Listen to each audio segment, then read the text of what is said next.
সলনি হৈ গৈছে যেতিয়া আপুনি তাইৰ উদণ্ড কাম কাজবিলাকত মডাৰ্ণ ছোৱালী লেবেল লগাই দিছিল আপুনি যিমানে তাইক ন্যায় দি গৈ আছিল সিমানে তাই পদ্মবৰ বোকাত পুত গৈছিল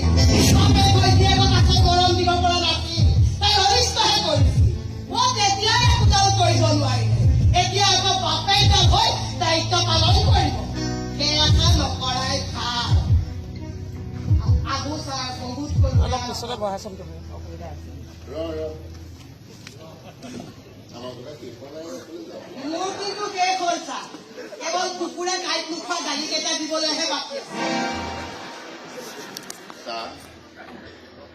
আমাৰ কথা যদি তো মানছি নহয় তেতিয়াহ'লে ময়ো মনে মনে বহি নাথাকিম ডেঞ্জাৰ মানুহ বুলি কয় আৰু সেই ক্ষেত্ৰত ময়ো কাম নহয় ছাৰ কিমান ডেঞ্জাৰ মানুহৰ গা লাল কৰি কিমানত মই জাৰুৰে খাই চাফা কৰিছো তাৰ হিচাপ নাই ক্ষমা কৰিব ছাৰ আপোনালোকৰ যিমান যি উপায় অৱলম্বন কৰিবৰ মন আছে কৰক ছাৰ মোৰ কোনো আপত্তি নাই কিন্তু মই কেৱল ইয়াকেই ক'ব পাৰো আপোনালোকৰ নাতি বা নাতিনী যদি এইখন পৃথিৱীলৈ সুস্থ সবল হৈ আহিব কেৱল প্ৰকাশ হৈ সেই নাতি বা নাতিনী যদি উৰাত ল'বলৈ ভয় কৰিব নে লাজ কৰিব সেইটোহে চিন্তা কৰক নমস্কাৰ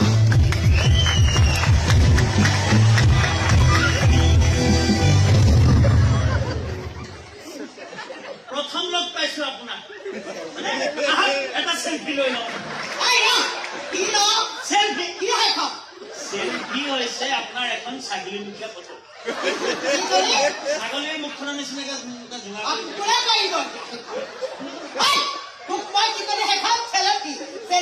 যোগাৰ জেলেপি বনাই তোৰ ছাগলী মুখখনতে ভৰাই থ পুৰা মানুহৰ লগত চুপনি মাৰিব নাই চেলেপি কৰো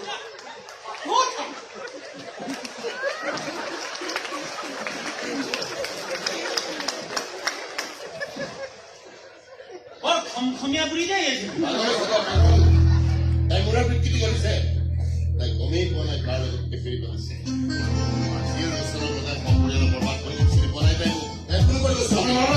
একো কৰিব নাই ৰ'ব আজি দুখন মই টিকটৰ ধমা কৰিবলগীয়া হৈছে সেই দুখন মই যদি ফাটো চলিবলৈ চেষ্টা কৰি লাজ লাগে আৰু দেই লাজ লাগে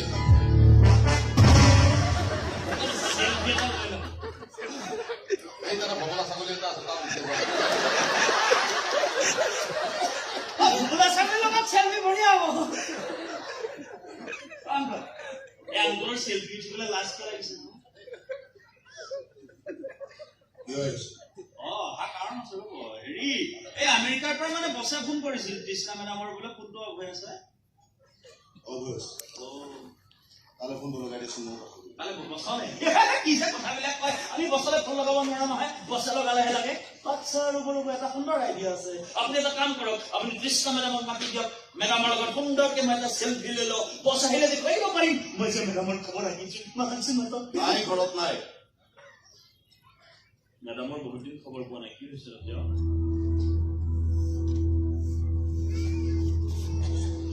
একো হোৱা নাই যদি ফোনটো অফ কৰি থৈছে কিয় মই কেনেকৈ বছে সুধিলে কি কম কবিয়ে পাগল হৈছে পাগল হৈছে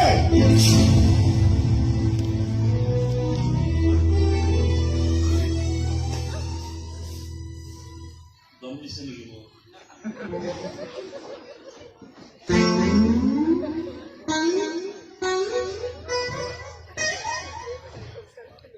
रिश्ते में तुम्हारा बाप लगता नाम है